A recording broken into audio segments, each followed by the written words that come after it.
Good morning everybody, welcome to sleepy classes. तो आज के करंट अफेयर्स के मल्टीपल चॉइस क्वेश्चंस डिस्कस करते हैं। बिना किसी देरी के पहले करंट अफेयर देख लेते हैं।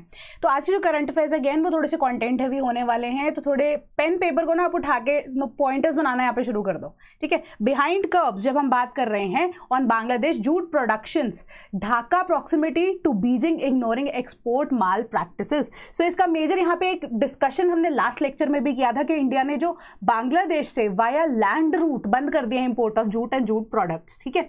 सो अब उसके रिलेशन में ये चीज बोली गई है कि हमारे पास ना एक कह सकते हो ऑर्गेनाइजेशन है या कंट्रोल्ड मेजर्स में अगर आप बोलो तो एक ऐसा एग्रीमेंट है जिसको हम साफ्ता बोलते हैं, ठीक है। वो पिक्चर में आएगा। यहाँ पे साफ्ता के बारे में डिटेल में हम क्वेश्चन में डिस्कस करेंगे, तो अभी के लिए आप साफ्ता देख लीजिए। वो साउथ एशियन नेशंस के साथ यहाँ पे डील कर रहा है। South Asian free trade agreement, south Asian Nations free trade agreement इसको हम बोलते हैं, है ना। तो अब यहाँ पर हमने क्या चीज डिस्कस की थी कि जैसे वियतनाम ने रॉ मटेरियल सस्ते में चाइना से लेके वही सामान जो है रीरूट करके इंडिया में भेज दिया था, है ना। तो इससे क्या हो रहा है, एक तरह से डंपिंग ही हो रही है ना इंडिया के अंदर। तो ये एंटी डंपिंग पॉलिसी को लगाने के लिए हमने क्या किया था, वियतनाम को यहाँ पे वॉर्न किया था। एशियन नेशंस के साथ हम बोल रहे थे कि वापस से दोबारा से हम मीटिंग करेंगे एंड 9th या 10th मीटिंग एक साल के अंदर हो चुकी है, बट कोई रिजल्ट यहां पर नहीं निकला था। बट इस साफ्ता के केस में जब बांग्लादेश वाली सिचुएशन हमारे पास आती है ना, तो हम डंपिंग से अपने आप को बचाना चाहते हैं with respect to specifically jute and jute related items, ठीक है। क्यों? क्योंकि हमें जो हमारे लोकल पीपल हैं, जो लोकल मैन्युफैक्चरर्स हैं, प्रोड्यूसर्स हैं, उनको भी बचाना है। एंड डंपिंग के केस में साफ्ता के अंदर कोई भी अभी एज सच एग्रीमेंट अगेन नहीं हुआ है, तो ये लूप होल है। सो इसी तरीके से अब चाइना से हो सकता है बांग्लादेश इजीली रॉ मटेरियल यहां पर ले ले, या चाइना मेड गुड्स जो है वो इंडिया को यहां पर भेज दे, क्योंकि अब लैंड रूट से बंद है। नावा शेवा जो हमारे पास सी पोर्ट है मुंबई के अंदर, महाराष्ट्र के अंदर स्पेसिफिकली, वहां से अगर सामान भी जूट का जो इंपोर्ट हो रहा है ना, वो भी किसी भी तरह का आप कह सकते हो प्रिकॉशनरी मेजर की तरह जो इंडिया ने लैंड की तरफ से सी बंद किया था, है ना, इंपोर्ट बंद किया था, वो सिमिलर तरीके से अब सी की तरफ से अगर आ रहा है, उसके अंदर भी हम देख रहे हैं इतना ज्यादा यहाँ पर चेक्स नहीं रखे जा रहे हैं। तो अब क्या है, डंपिंग ही एक तरह से इंडिया के अंदर हो रही है, India needs to protect that. So India के केस में अगर हम देखें कि जो प्रोड्यूसर्स हैं, लोकल प्रोड्यूसर्स हैं, जो 90% यहाँ पर हमारे पास जूट या जूट रिलेटेड प्रोडक्ट्स बनाते हैं, कौन सी स्टेट्स बनाती है, वेस्ट बंगाल, बिहार, असम, ओडिशा, आंध्र प्रदेश, त्रिपुरा एंड मेघालय। तो ये स्टेट्स के नाम आप याद रखेंगे, ठीक है। सो ये जितने भी स्टेट्स हैं जो 90% इनका प्रोड्यूस होता है विद रिस्पेक्ट टू जूट, वो लोकल मार्केट में कंज्यूम हो जाता है एंड मैक्सिमम इसमें गवर्नमेंट जो है वो एक्वायर कर लेती है, ठीक है। गवर्नमेंट एक्वायर करने के बाद जो 10% है वही हम एक्सपोर्ट करते हैं, उसके अलावा यहाँ पर कुछ भी आपको नहीं बताया गया है,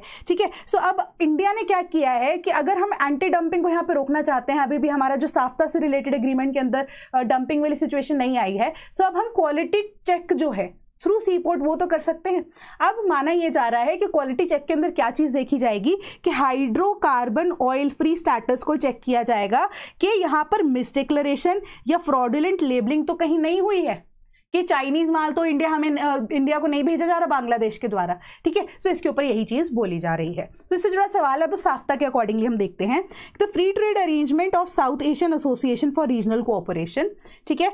the agreement came into force in 2006। Which of the following statements above are correct?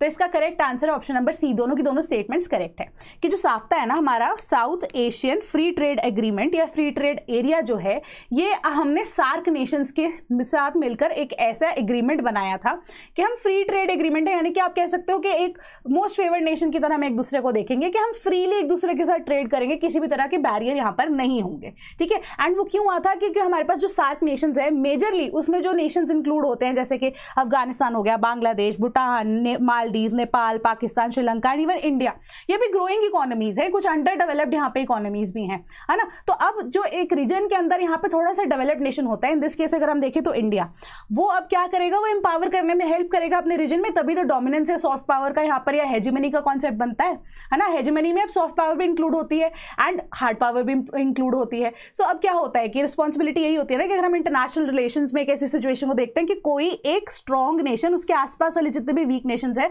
तो वो स्ट्रॉन्ग नेशन उसको केटर करता है। तो सिमिलरली ट्रेड के केस में भी अब India wanted to cater that, but अब खुद ही फंसने वाली सिचुएशन आ गई है ना। सिचुएशन कैसे, क्योंकि डंपिंग ना हो जाए, ठीक है। तो ये जो एग्रीमेंट है it came into force in 2006 succeeding the 1993 SAARC preferential trading agreement. ये प्रेफरेंसेस आप अपने यहाँ पे बता दीजिए। इसके हेडक्वार्टर्स कहाँ पे है, काठमांडू नेपाल के अंदर है, ठीक है। सो पहली न्यूज आपकी इसके साथ डील कर रही थी। Second, ministry of external affairs slams Pakistan for drawing India link to attack, ठीक है। अब क्या हुआ है, कल परसों में पाकिस्तान के अंदर यहाँ पे सुसाइडल मिलिट्री बॉम्बिंग्स हुई हैं, ठीक है। अब उसके लिए पाकिस्तान क्या कह रहा है कि इट इज ब्लेमिंग इंडिया, कि इंडिया का इसके अंदर रोल है, ठीक है। सो अब कहाँ पे हुई है ये suicidal bombing? Khyber Pakhtunkhwa province, है ना, जो कि अब वजीरिस्तान बोला जा रहा है, ठीक है। वजीरिस्तान एरिया में खैबर पख्तूनख्वा वाला जो एरिया है हमारा, उसके अंदर बोला जा रहा है, जो कि मतलब बेसिकली अगर आप देखिए पाकिस्तान का मेजॉरिटी ये वाला एरिया जो है, इसके अंदर यहाँ पर हुई है ये चीज़, ठीक है। तो उसके लिए इंडिया को यहाँ पर ठहराया जा रहा है दोषी। बट उसके केस में अगर हम देख रहे हैं अफगानिस्तान के साथ पाकिस्तान ने एक और स्टेप लिया है कि गुलाम खान बॉर्डर जो है वो बंद कर दिया गया है, ठीक है, इनडेफिनेट टाइम के लिए। अब वो कहाँ पे है बॉर्डर? हम देख रहे हैं गुलाम खान बॉर्डर हमारे पास ये है, and this is the list of borders जो कि अब major minor border crossing Pakistan और अफगानिस्तान के बीच में, ठीक है। तो एक माइनर यहाँ पे बॉर्डर क्रॉसिंग को बंद किया गया है, ठीक। तो एज ए यूपीएससी स्टूडेंट हमें मैप्स के ऊपर फोकस करना है, कौन किसके ऊपर क्या इल्जाम लगा रहा है, nothing is our responsibility with respect to that, है ना, हमें सिर्फ सब्जेक्ट पढ़ना है यहाँ पर। सो इससे जुड़ी यहाँ पर क्या सिचुएशन आती है, सवाल क्या आपसे पूछा जा सकता है, which of the following countries does not border Afghanistan? China, Kyrgyzstan, Uzbekistan and Tajikistan. तो इसका करेक्ट आंसर है option number b, that is Kyrgyzstan. तो किर्गिस्तान आप देख रहे हैं कि यहाँ पे है, ठीक है। तजिकिस्तान है, उज्बेकिस्तान है, तुर्कमेनिस्तान है, हमारे पास ईरान है, देन पाकिस्तान है, एंड थोड़ा सा एरिया यहाँ पे चाइना का भी लगता है, एंड इंडिया का पीओके वाला जो 48 किलोमीटर का स्ट्रेच है वो भी अब लगता है, ठीक है। सो अगर हम पीओके को इंडिया के अंदर इन्वॉल्व करके भी देखें, जो कि हम मैप्स में जनरली डिनोट करते हैं, तो इंडिया का भी जो टच है बॉर्डर का, इंटरनेशनल बॉर्डर का, वो अफगानिस्तान के साथ लगता है, ठीक है। सो अब हमें ये चीज़ पता होनी चाहिए कि खैबर पख्तूनख्वा प्रोविंस है, ठीक है, कहाँ पर ये अटैक हुआ है, ठीक है, उसके रिलेटेड कौन सा बॉर्डर उन्होंने बंद किया है, दैट्स इट, ठीक है। अब Russia launches biggest aerial attack since beginning of war says Ukraine. तो रशिया ने अब एरियल अटैक यहाँ पे लॉन्च किया यूक्रेन के ऊपर, एंड ये क्यों हुआ है? क्योंकि अब ज़ेलेंस्की दैट इज यूक्रेन ने विड्रॉ किया है from anti land mine pact.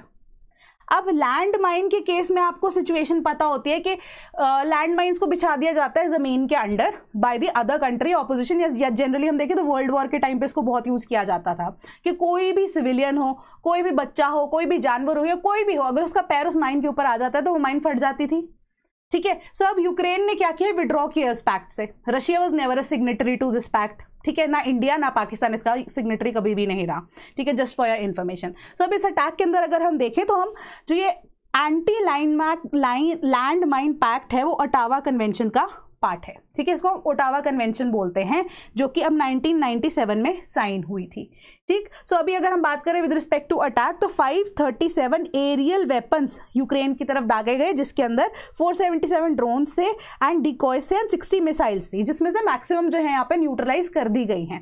And ये हुई कहाँ पे, जो कि हमारे पास अब बॉर्डर एरिया है, बॉर्डरिंग एरिया है यूक्रेन और रशिया का, उससे बहुत दूर वेस्टर्न साइड पर ये चीज़ों को कंडक्ट कराया गया, अटैक वेस्टर्न साइड पर हुआ, ठीक है। सो अभी हमारा बेसिक पॉइंट यहाँ पे क्या है कि ओटावा कन्वेंशन है, उसके ऊपर फोकस करना है कि क्या है, ठीक है।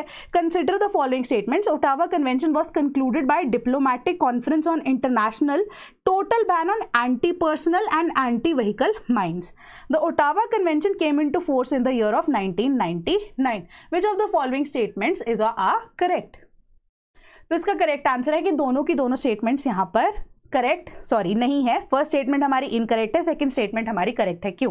क्योंकि हमारी जो ओटावा कन्वेंशन है ना, वो सिर्फ और सिर्फ टोटल बैन किसके ऊपर लगाती है? एंटी पर्सनल लैंड माइंस के ऊपर, एंटी व्हीकल माइंस के ऊपर यहाँ पे बैन नहीं लगाती है वो, ठीक है। सो फर्स्ट पार्ट यहाँ तक जो है वो सही है, एंटी व्हीकल माइंस वाले के लिए हमारे पास ओटावा कन्वेंशन एग्जिस्ट नहीं करती, एंड 1999 में it came into force, and मैंने आपको बताया साइन ये 1997 में हुई थी, बट इन्फोर्समेंट की जो हम बात कर रहे हैं तो 1999 में ये इन्फोर्स की गई थी। तो सेकंड स्टेटमेंट हमारी सिर्फ और सिर्फ करेक्ट यहां पर बनती है, ठीक है। लैंड माइंस जो है वो 2 वेराइटीज की होती हैं, anti personnel and anti vehicle mines. दोनों जो है ग्रेट सफरिंग्स यहां पर लेकर आती हैं, सिविलियंस को भी मार सकती हैं, किसी को भी कॉन्फ्लिक्ट्स के तहत। तो anti personnel mines are prohibited in Ottawa convention. Personnel mines, ठीक है, व्यक्तियों के लिए, सिविलियंस के लिए, यहाँ पे व्हीकल्स की बात यहाँ पर नहीं की गई है।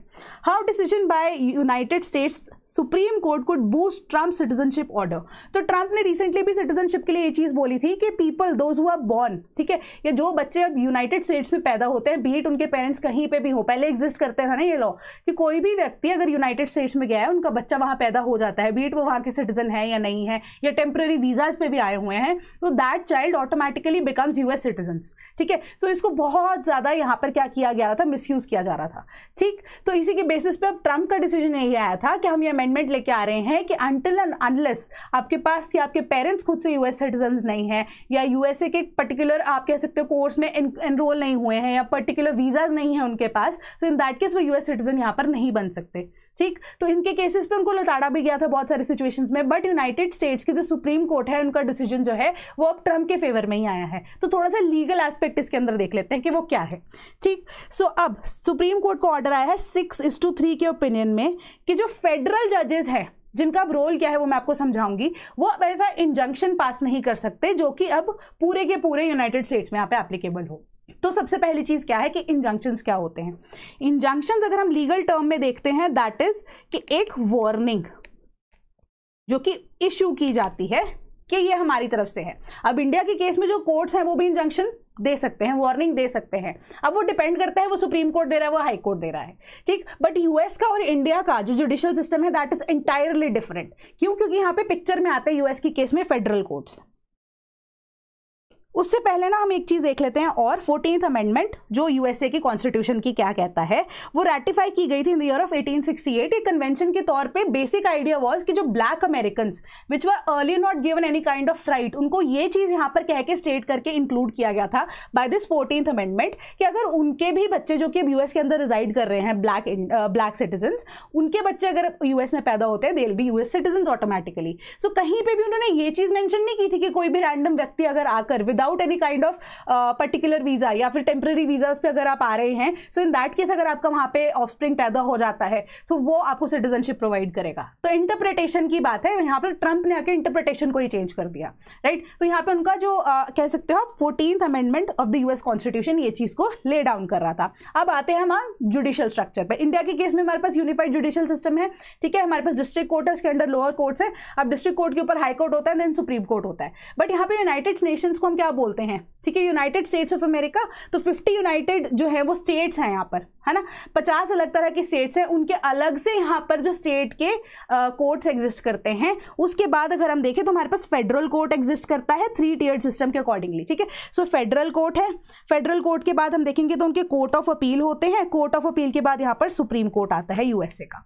बट हमारे पास जैसे अब हाई कोर्ट की पावर लिमिटेड है ना टूवर्ड्स अ पर्टिकुलर स्टेट, ठीक है। इंजंक्शन अगर कोई भी हाई कोर्ट यहाँ पर देता है तो वो उसी स्टेट के अंदर यहाँ पे लागू होता है, या फिर अगर कोई थर्ड पर्सन के ऊपर भी लागू होता है तो other judiciary comes into picture, ठीक है। ये दूसरे हाई कोर्ट को एक तरह से इंफॉर्मेशन उस चीज की होती है, ठीक है। या फिर आप कह सकते हो कि कोई भी एक केस होता है वो 3 जगह पे फाइल हो सकता है, यहाँ पे जहाँ पे वो हुआ है या तो रेजिडेंट कोई भी व्यक्ति दोनों जगह में से अलग अलग, ठीक है। जैसे कि अब कोई केस हुआ है इंडिया के सिनेरियो में, सपोज कीजिए चंडीगढ़ के अंदर कोई वारदात हुई है एंड एक व्यक्ति पटियाला का था, एक अमृतसर का था, तो केस तीनों में से किसी जगह पे भी फाइल हो सकता है ना। बट जब हम इंजंक्शन की वार्निंग की बात करेंगे ना यहाँ पर, तो जहाँ पे केस फाइल हुआ है, सपोज कीजिए अमृतसर के अंदर केस फाइल हुआ है, ठीक है, तो अब तीनों के केस में हमारे पास Punjab and Haryana high court आता है। बट इन केस स्टेट अगर चेंज हो जाती, ठीक है, सपोज कीजिए ये अब आप लगा लीजिए पटियाला की जगह पुणे है, ये चंडीगढ़ ही एग्जिस्ट कर रहा है, यहाँ पर ही आप लगा लीजिए कि अजमेर के अंदर सिचुएशन आई है, तो अजमेर यानी कि राजस्थान वाला जो हाई कोर्ट है वहाँ पे अगर केस फाइल हो जाता है, जो इंजंक्शन राजस्थान हाई कोर्ट से आई है वो एप्लीकेबल जरूर होगी, बट उसकी इंपॉर्टेंस या उसकी डोमिनेंस इतनी ज्यादा यहाँ पर ना Punjab and Haryana high court की जुरिसडिक्शन में होगी, क्योंकि अब वहां से उनको भी यहाँ पे इन्फॉर्म करना जरूरी बनता है। But in the case of US से जब हम बात कर रहे हैं तो जो हमारे पास फेडरल कोर्ट्स है, अगर वो किसी भी तरह का इंजंक्शन पास कर देते हैं वो थ्रू आउट यूएस से एप्लीकेबल रहते हैं इक्वली, ठीक है। तो जुरिसडिक्शन वाला पॉइंट यहां पर नजर नहीं आता in the case of USA. But अब जो 6:3 की ओपिनियन के बेसिस पे जो सुप्रीम कोर्ट का ऑर्डर आया ना, उन्होंने यही बोला यूएसए के अंदर कि जो आपको बहुत ज्यादा ये पावर मिली हुई है ना फेडरल कोर्ट्स को, उनको अब कर्ब करते हैं, उसको इंडियनाइज्ड वे में उन्होंने यहाँ पर क्या किया कि उन्होंने बोला कि आप अपनी स्टेट में उस चीज को कर पाओगे, तो वो ऑल ओवर यूएसए एप्लीकेबल यहाँ पर नहीं होगा।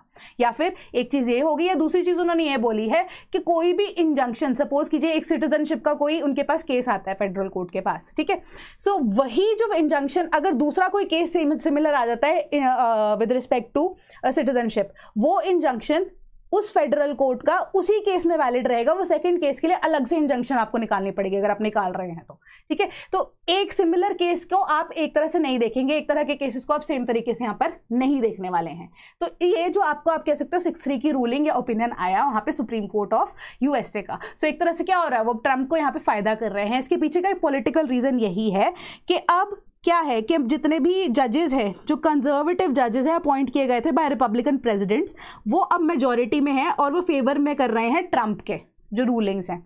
सो एज अ रिजल्ट कोर्ट जो है वो लिमिट कर रहा है पावर ऑफ द फेडरल जजेस टू इशू यूनिवर्सल इंजंक्शंस, कि वो नहीं कर सकते अब। सो इन दैट केस ये सारी चीजें हैं कि that is not for the district जजेस to act as a check against the executive, कि डिस्ट्रिक्ट जज नहीं देखेगा, सुप्रीम कोर्ट चेक रख सकता है यहाँ पे एग्जीक्यूटिव के ऊपर, जो आप बीइंग अ फेडरल कोर्ट यहाँ पर पूरे एग्जीक्यूटिव ब्रांच के ऊपर चेक नहीं रख सकते। आपके पास अपनी ज्यूरिसडिक्शन जो है वो डिसाइडेड यहाँ पर होनी चाहिए या होगी in the coming time.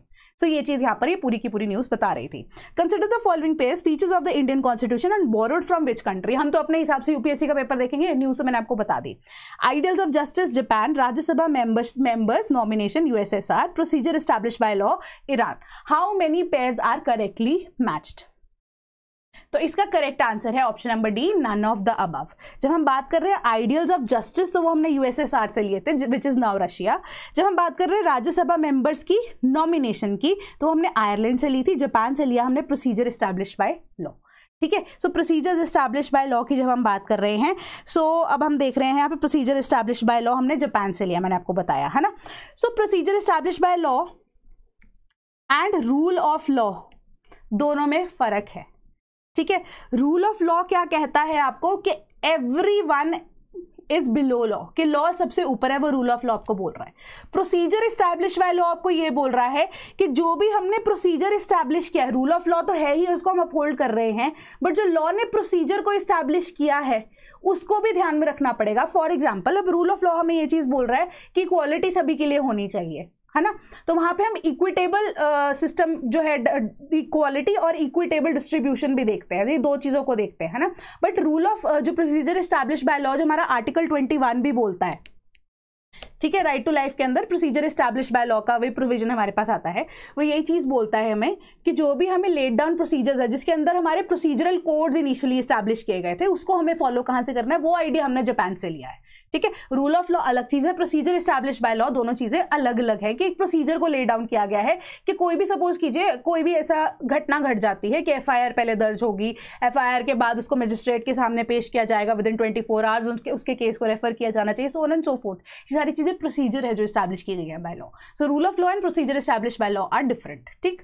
So China's fertilizer supply squeeze, squeeze कैसे, अब रेयर अर्थ एलिमेंट्स या रेयर अर्थ मैग्नेट्स के बाद ना चाइना, बिकॉज वो अब इंडिया का सबसे बड़ा आप कह सकते हो कि एक्सपोर्टर है, क्योंकि India being an agricultural economy, और हमें देख रहे हैं कि 8% से ज़्यादा इस टाइम पे मानसून जो है वो बढ़कर आया है, बेटर मानसून आया है। सो इंडिया में, अब मैंने पहले ये भी चीज़ आपको डिस्कस की थी कि जो यूज़ ऑफ फर्टिलाइजर्स है वो आने वाले टाइम में इंक्रीज होने वाला है।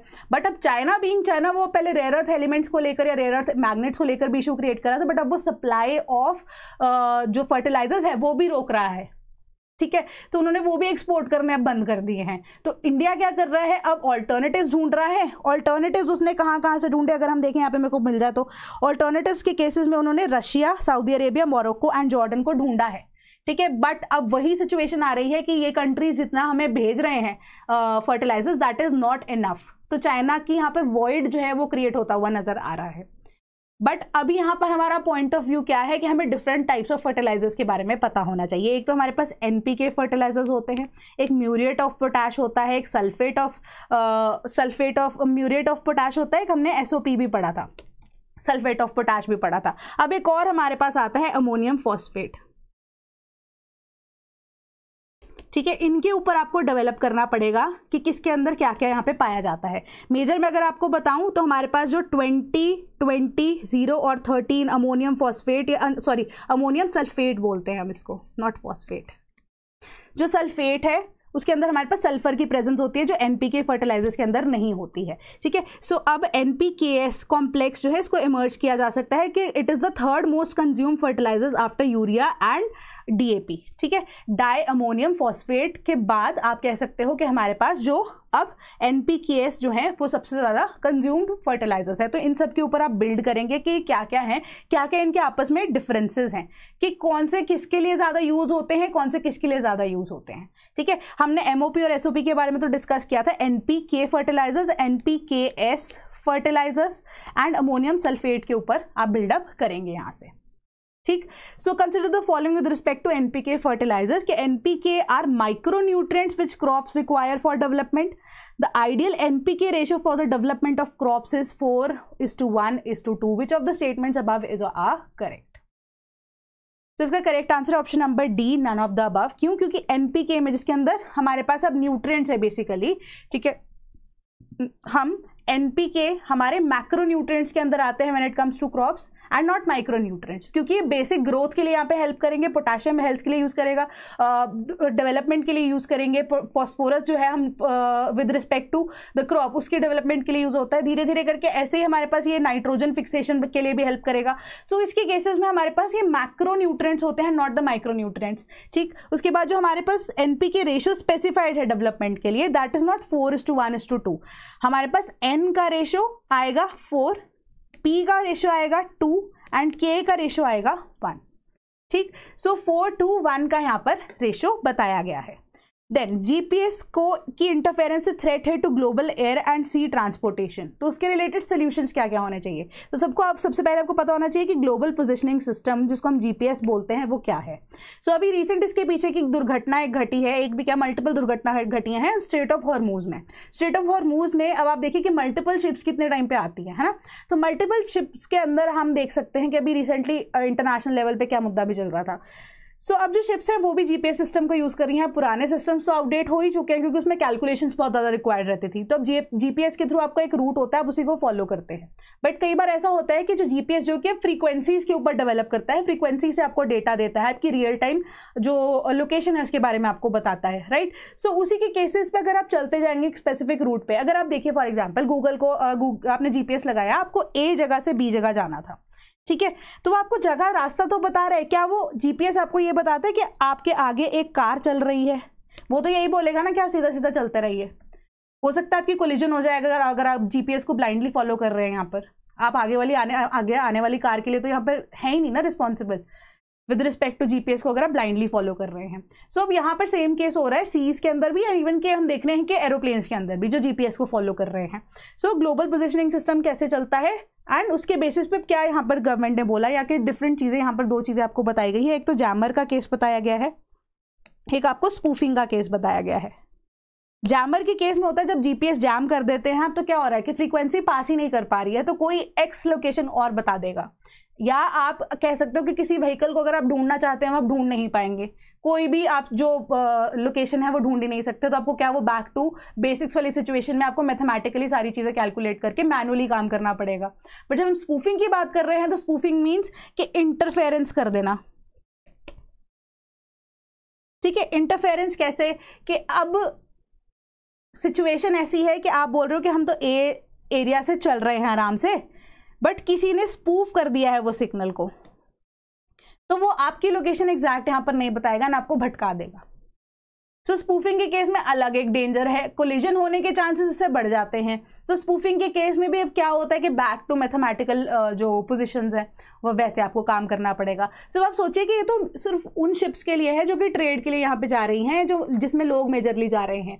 But what if in the case of defence या मिलिट्री, या फिर अगर आप कह सकते हो कि एयर के अंदर ऐसा अगर कोई क्रैश हो जाता है, आपस में कोलिजन हो जाता है, तो कितना ज़्यादा जान माल का नुकसान होने वाला है। तो एक अल्टरनेटिव इसको ढूंढने के लिए ग्लोबल पोजिशनिंग सिस्टम से, कि जिसको ईजिली यहाँ पर टारगेट नहीं किया जा सकता, वो होना चाहिए कि अलग अलग फ्रीक्वेंसीज पे सब अपडेट कर सके। तो अल्टरनेटिव ढूंढते ढूंढते क्या हुआ है कि पहली बार ऐसा नहीं हुआ है, बहुत टाइम पे भी इसके ऊपर डेवलपमेंट चल रही थी। सो अब रशिया ने अपना ग्लोनास डेवलप किया, इंडिया ने नाविक डेवलप किया, ठीक है। एंड इसी के केसेस में क्यों, क्योंकि GPS जो है बेसिकली USA की कंपनी का है ना, तो ग्लोनास या नाविक की जब हम बात कर रहे हैं वो इंडिया का खुद का बनाया हुआ है या रशिया का खुद का बनाया हुआ है, ताकि उसके साथ इंटरफेरेंस ना हो सके। एंड स्ट्रिक्टली अगर हम बात करें तो वो मिलिट्री यूज़ के लिए ही है, डिफेंस पर्पसेस के लिए ही है। सो इसके पीछे का रीज़न एक तो यही है कि स्पूफिंग एंड जैमिंग ना हो सके। दूसरी चीज़ ये है कि जब हमारे पास कारगिल वॉर हुई थी ना इंडिया के अंदर 1999 में, तो हमें चाहिए थी कोऑर्डिनेट्स, हमें चाहिए थे लोकेशन, तो हमने यूएसए से उससे हेल्प मांगी थी कि हमें जीपीएस के थ्रू कोऑर्डिनेट्स भेजो जितने भी हमारे एनिमीज हैं,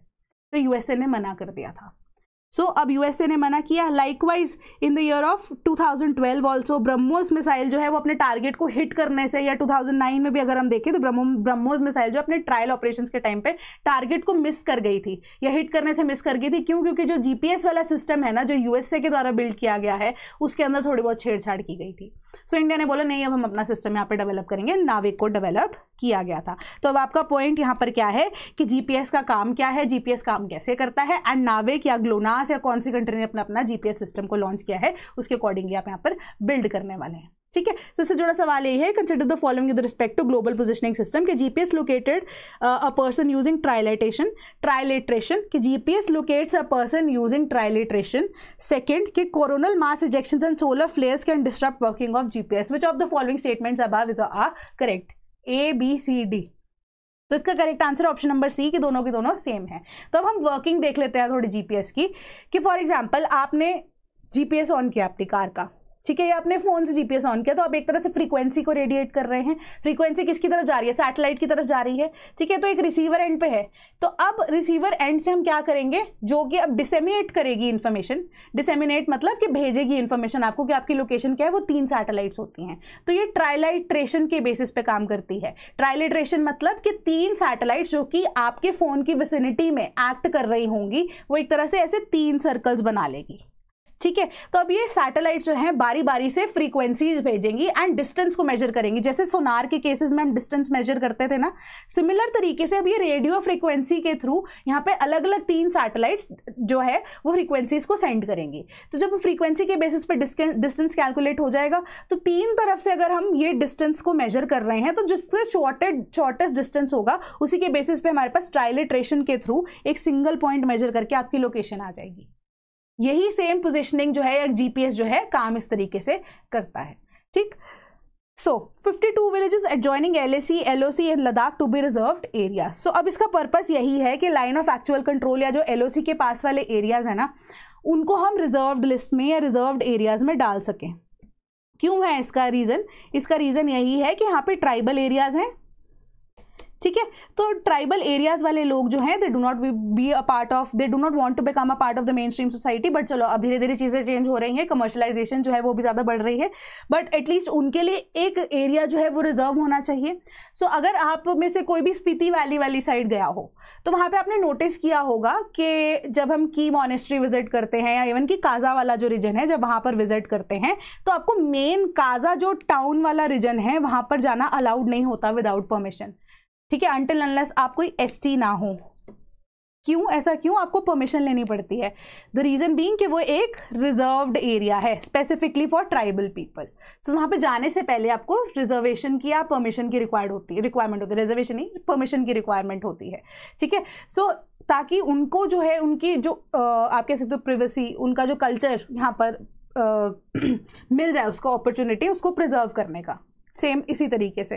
ठीक है, सो अब ऐसे ही एलएसी एंड एलओसी वाले रीजन में रिजर्वेशन भी दी जा सके, उनका भी अब अपलिफ्टमेंट हो सके, उनको भी एक्सेस मिल सके फॉर ऑल द बेनिफिट्स या स्कीम जो सरकार निकालती है टाइमली, उसके बेसिस पे रिजर्वेशन के लिए 52 विलेजेस को यहाँ पर निकाला गया है। उसकी लिस्ट जो ऑलरेडी सबमिट कर दी गई है। तो अब किस किस लॉज के अंदर अमेंडमेंट्स की बात की जाएगी? Jammu and Kashmir reservation act of 2004 amend किया जाएगा, एंड यहाँ पे लद्दाख के लिए स्पेसिफिक रिजर्वेशन अमेंडमेंट एक्ट अलग से आएगी। ठीक है, सो ये 2 एक्ट जो हैं उसके अकॉर्डिंगली बनाए गए हैं, या उसके अंदर अमेंडमेंट जो आप कह सकते हो वो होंगे। इसके बाद रिजर्व्ड एरियाज उनको घोषित किया जाएगा। So the reserved areas for STs are notified in the 5th schedule. Chamba area under HP is fully reserved for the STs. Which of the statements above is or are correct? तो इसका correct answer है option number ए 1 only. सो यहाँ पर ना basically ये fully reserved या half reserved, ये बताने का पीछे आपको रीजन यही है कि जो जैसे मैं काजा वाला रीजन आपको बोल रही थी वो फुली रिजर्व्ड है। अब जैसे चंबा जैसी जगहें हैं हिमाचल के अंदर, वहाँ पे कुछ कुछ एरियाज में आप जा सकते हो, कुछ में आप बिल्कुल नहीं जा सकते हो। सो वो पार्शली कवर्ड होती है ना 5th schedule of the constitution of India के अंदर आपको नोटिफाई किया जाता है टाइम टू टाइम। तो ये तो जस्ट एक ग्लिम्स है। तो टोटल ऐसी 10 स्टेट्स हैं जिसमें एरियाज आपको जो फुली कवर्ड है एंड पार्शली कवर्ड है वो दिए गए हैं। ठीक, so Manipur delegation to meet home ministry officials today. So अब मेती ग्रुप्स जो हैं उनका चल रहा है अब किसके साथ? कुकीज ऑफ पीपल जो कि मेजॉरिटी में है मणिपुर के अंदर, ठीक है, उनके साथ डिफरेंसेस चल रहे हैं 2023 से। सो मेजर रीजन यहाँ पे यही है कि जो मेती ग्रुप्स हैं वो अब वहाँ के ओरिजिनल ग्रुप्स हैं, ठीक है। कुकीज जो है वहाँ पे मेजॉरिटी में लेटर ऑन आए इस्टेब्लिशमेंट में, बट आपस में इन दोनों के कॉन्फ्लिक्ट होते रहते हैं। कॉन्फ्लिक्ट की वजह से आप देख सकते हो कि 2023 से कॉन्फ्लिक्ट चल रहा है तो 250 से ज़्यादा लोग मर चुके हैं, 60,000 लोग जो है वो डिस्प्लेस कर दिए गए हैं। तो एक बफर जोन भी बनाया गया है कि दोनों के बीच का एक डिफरेंस जो है, आप कह सकते हो एक लाइन जो है वो खींच दी गई है कि ये इनका एरिया है, ये इनका एरिया है। तो ये बफर जोन वाला एरिया जो कि अब दोनों के लिए कॉमन है, आप कह सकते हो, उसके अंदर भी जो एक्सेस है टू द मेती पीपल या मेती ग्रुप्स इज नॉट अलाउड। तो अब नेशनल हाईवे जो 2 है एंड नेशनल हाईवे 37 है जो कि इम्फाल को इंडिया से, ऑल ओवर इंडिया से कनेक्ट करता है, वो मेती लोगों को यहाँ पर यूज करने के लिए अलाउ नहीं कर रहा है, कुकीजो वाले जो लोग हैं, ठीक है। सो अब कुकीजो जो है बेसिकली अब इम्फाल के अंदर ज्यादातर मेजॉरिटी के अंदर है, ठीक है। सो अब मेती पीपल आर फीलिंग कि यहाँ पर उनको उनके राइट यहाँ पर नहीं दी जा रहे। सो अब होम मिनिस्ट्री को लेकर उनका यहाँ पर जो है चर्चा होगी इसके regarding. Consider the following pairs PVTGs and their state. Kolam, Maharashtra, Bondo, Rajasthan, Sahariya, Odisha. तो ट्राइबल ग्रुप्स हैं ये, पर्टिकुलरली जो वल्नरेबल ट्राइबल ग्रुप्स हैं हमारे पास। सो ये उनके नाम हैं, उनकी स्टेट्स हैं। How many pairs are correctly matched. So इसका करेक्ट आंसर है ऑप्शन नंबर ए कि ओनली 1 इज करेक्टली मैच, ठीक है। सो अगर हम कोलम की बात करते हैं यहाँ पर महाराष्ट्र के अंदर, ये करेक्टली मैच था, ठीक है। बोंडो एंड सहारिया की बात करें तो इंटरचेंज कर दिए गए हैं यहाँ पर, तो आपको ये तो याद करने ही पड़ेंगे, ठीक है। कुछ मेजर जो है यहाँ पे नाम आपको याद करने पड़ेंगे। ये लिस्ट आपको डायरेक्टली गिवन है, कॉन्स्टिट्यूशन ऑफ इंडिया के तहत आपको यहाँ पे चीज़ें बताई गई हैं, स्टेट वाइज लिस्ट आपको दी गई है पीवीटीजीज की, आपको इसको याद करना पड़ेगा। Then Congress placed proposal to revive mining operations in Sariska tiger reserve. तो सरिस्का टाइगर रिजर्व जो है ना, उसके अंदर माइनिंग इनिशियली चला करती थी। सो अब क्या हो रहा है, वो माइनिंग के ऊपर सुप्रीम कोर्ट ने पहले बैन लगा दिया था when UPA was in power, ठीक। तो अब गवर्नमेंट चेंज होती है तो वापस से अब जो सरिस्का टाइगर रिजर्व है वहाँ पे माइनिंग एक्टिविटीज़ को शुरू किया जाने की बात की जा रही है। एंड सरिस्का टाइगर रिजर्व जो कि राजस्थान के अंदर है, उसका जो एरिया है वो कम किए जाने की बात की जा रही है, ठीक। सो इसके केसेस में ऑपोजिशन ने यह मुद्दा उठाया है कि आप ये बाउंड्री को वापस से रियलाइन कर रहे हैं, बट आपने क्या इसके इकोलॉजिकल इम्प्लीकेशंस को देखा है, सुप्रीम कोर्ट को ऑलरेडी ऑर्डर आ चुका है, तो आप इसको रीड्रॉ करने की बात क्यों कर रहे हैं, ठीक है। सो आपको यहाँ पर थोड़ा एनवायरनमेंट के ऊपर भी ध्यान देने की जरूरत है। तो लताड़ा है सरकार को एक तरफ से। तो हमारा यूपीएससी एस्पिरेंट की तरफ आइडिया क्या होना चाहिए कि टाइगर रिजर्व्स कौन से हैं, उनके स्टेट्स क्या क्या हैं, जिस पे आपको सवाल पूछा जा सकता है। मानस टाइगर रिजर्व असम में है, Melghat Maharashtra, Indravati Chhattisgarh. How many pairs are correctly matched.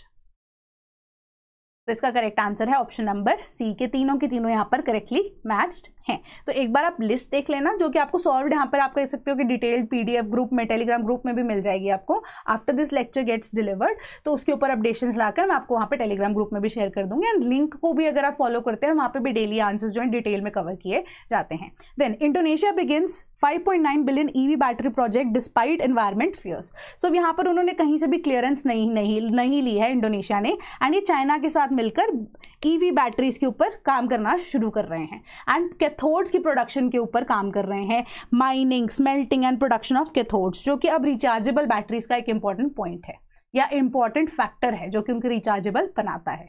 Main idea कि वो भी अब एक्सपोर्ट करना चाहते हैं, अपने जितने भी रिसोर्सेज उसे यूज़ करना चाहते हैं। तो जितने भी हमारे पास इंटरनेशनल ऑर्गेनाइजेशन यहाँ पे climate rights international and green peas Indonesia, उन्होंने भी बोला है कि ये आप ग्रेटर रिस्क में डाल रहे हैं अपनी कंट्री को, ठीक है। इंडोनेशिया ऑलरेडी आइलैंड कंट्री है, एंड हमें पता है कि सी लेवल जो है वो राइज कर रहा है। उसके बाद अगर आप माइनिंग करना शुरू करेंगे तो और ज़्यादा दिक्कत हो सकती है। तो यहाँ पे आप बिल्ड करते हैं मेन्स के आंसर्स के लिए, मेंस के आंसर्स के लिए भी आप इसके ऊपर बिल्ड कर सकते हो, एग्जांपल दे सकते हो। Consider the following with respect to EVs. EVs are heavier than conventional vehicles. EVs produce particulate matter as a pollutant. Which of the statements above is correct? इसका करेक्ट आंसर है option number C, both A and C. EVs heavier क्यों होती है conventional vehicle से?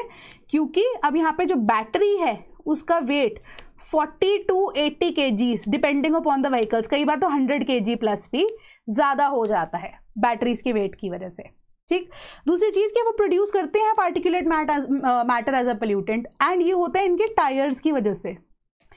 Tyres जो है, particulate matter को अगर हम स्पेसिफिकली देखें तो उसका एक सोर्स जो है वो टायर्स भी होते हैं, कन्वेंशनल व्हीकल्स में भी और ईवीज के केस में भी। टायर्स के ऊपर तो कोई रिसर्च नहीं की गई ना, R&D नहीं की गई है। सो अब उसके केस में क्या है कि टायर स्पेसिफिकली फॉर ईवीज, क्योंकि उनकी पिकअप ज्यादा है as compare to conventional vehicles, so जो टायर्स है वो जल्दी घिसते हैं।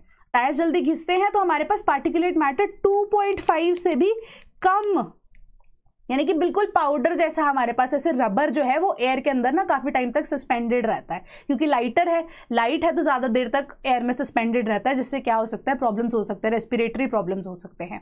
इसके ऊपर अभी रिसर्च करना बहुत जरूरी है। तो रिसेंटली ये स्टडी आई थी जिसके बेसिस पे मैंने आपको ये सवाल पूछा है। एक स्टडी और आई है जिन्होंने ये बोला है कि सिंस ईवीज के अंदर ना इंजन की कोई आवाज नहीं होती है तो people are getting motion sickness.